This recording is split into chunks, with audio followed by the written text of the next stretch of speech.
ప్రభువైన యేసుక్రీస్తు నామములో మీకు సమాధానం కలుగునుగాక. షలోం. యెషయా గ్రంథం 9వ అధ్యాయము 6వ వచనంలో ఉన్నటువంటి శ్రేష్టమైన వాగ్దానాల్ని ఈ క్రిస్మస్ దినాల్లో మనం ధ్యానిస్తూ ఉన్నాం. ఆశ్చర్యకరుడు, ఆలోచనకర్త, బలవంతుడైన దేవుడు, ఈ మూడు చూసాం. ఈరోజు ఉదయకాల సమయం కొరకు నిత్యుడగు తండ్రి. గమనించండి ప్రియులారా, మన జీవితంలో మనకి సహాయము చేసి మనల్ని విడువక నడిపించే దేవుడు ఎవరైనా ఉన్నారు అంటే ప్రభువైన యేసుక్రీస్తు వారు ఒకరే. దేవుని నామానికి స్తోత్రం కలుగునుగాక.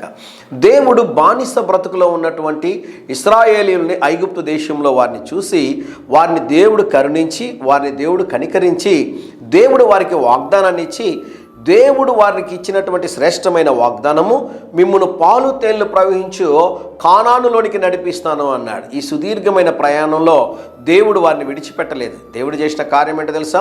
పగలు మేఘస్తంభమై ఎండ ఎక్కువగా ఉంటుంది కాబట్టి చల్లని ఆయన చేతి నీడ కింద వారిని నడిపించాడు. రాత్రిపూట చీకటి ఉంటుంది కాబట్టి కటిక చీకటి ఉంటుందండి. కారణం ఏంటి అంటే అవన్నీ కూడా కొండలు, లోయలు, గుట్టలు ఉంటాయి. ఎక్కడ కూడా మనకి పచ్చదనం కనపడదండి. ఎడారి జీవితం అన్నమాట. అనేక సార్లు ఈ దేశాలన్నీ తిరగడానికి బైబిల్లో ఉన్నటువంటి ఆల్మోస్ట్ 75% ప్లేసెస్ని చూడడానికి దేవుడు సహాయం చేశాడు. ఇంకా 25% ఉన్నాయి.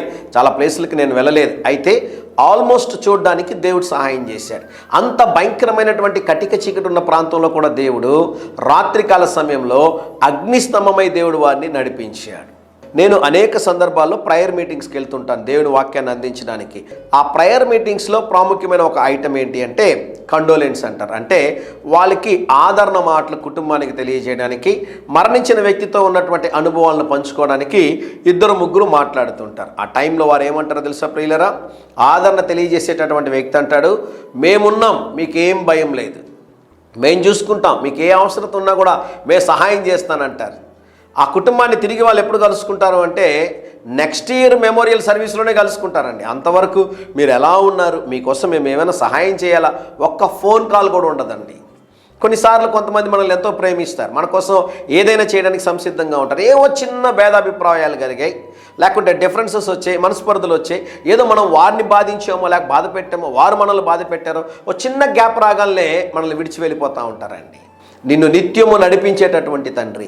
కొన్ని సందర్భాల్లో దేవునికి దూరం అయిపోతుంటాం, దేవుని మీద తిరగబడతాం, దేవునికి ఇష్టం లేని కార్యాలు చేస్తుంటాం, పాపాలు చేస్తుంటాం, భయంకరమైన కార్యాలు చేస్తుంటాం. అయితే నిన్ను పిలిచిన దేవుడు నమ్మదగిన దేవుడు కనుక నీ తండ్రి నిన్ను విడువక, నువ్వు తప్పు చేసినా కూడా నిన్ను సరిచేసి తిరిగి నిన్ను ఆయన నడిపిస్తాడో అదే ఈ దేవుల్లో ఉన్నటువంటి గొప్పతనం. ప్రభువా, నిత్యము నీ కృపతో నన్ను జ్ఞాపకం చేసుకొని నడిపించని ప్రార్థన చేయగలిగితే ఈ ప్రేమ కలిగిన దేవుడు మిమ్మల్ని విడువక ఎడబాయక నిత్యము నడిపించునుగాక. ధైర్యంగా ఈ దినాన్ని ఎదుర్కోండి. దేవుని సన్నిధి మీకు తోడుగా వచ్చునుగాక. ప్రియ పరలోకపు తండ్రి, మీరిచ్చిన శ్రేష్టమైన వాగ్దానము కొరకే స్తోత్రం ప్రభువా. ఈ దినం మా ప్రియులు తలపెట్టుచున్న ప్రతి కార్యంలో మీరు జయమును అనుగ్రహించమని యేసు నామములో ప్రార్థిస్తున్నాము తండ్రి. Amen, amen.